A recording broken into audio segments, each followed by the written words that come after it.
the Texas Storytelling Festival was, it's in big tents, it's outside, and sometimes some of the nicest things that would happen would be outside the tents in the moonlight after an event was over, or when someone went out to have a smoke in some far-off place away from the tents that were there. And there was one storyteller, a Cajun storyteller. Her name was J.J. Reneaux. And I remember after she had finished one of her concerts and another concert had started, she and I went out to share a cigarette out in the moonlight, far away from where the tent was. And she told me that her father had passed the year before, that it had been a difficult year for her.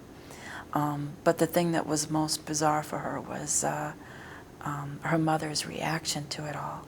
Well, I was very sympathetic. I wanted to hear her story. I wanted to hear what had happened to her with her father's death. And she told me that at the funeral, her mother was very quiet, and all the people were gathered at the graveside. And after everyone left, and they all drove back into town, her mother said, "Will you drive me one more time to the gravesite? There's some things I didn't get to do." So she thought her mother didn't get a chance to say a proper goodbye to her husband, to JJ's father.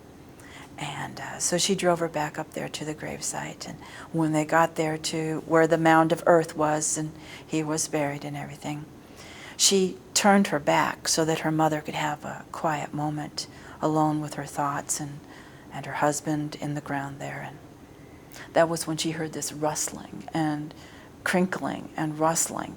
And she turned around to see what her mother was doing. And her mother was a great aficionado of arts and crafts, macrame, and making small wall hangings out of interesting pieces of ribbon and cloth and things like that.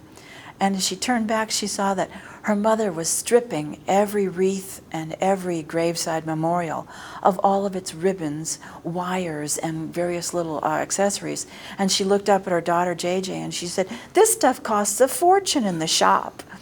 And she said after that that her mother had made all of that stuff into little pieces of wall art, and that she couldn't bear anymore to go home and look around the living room and see what her mother had done with the memorial ribbons and pieces that had been at her father's gravesite. And that's one of my memories of the Texas Storytelling Festival.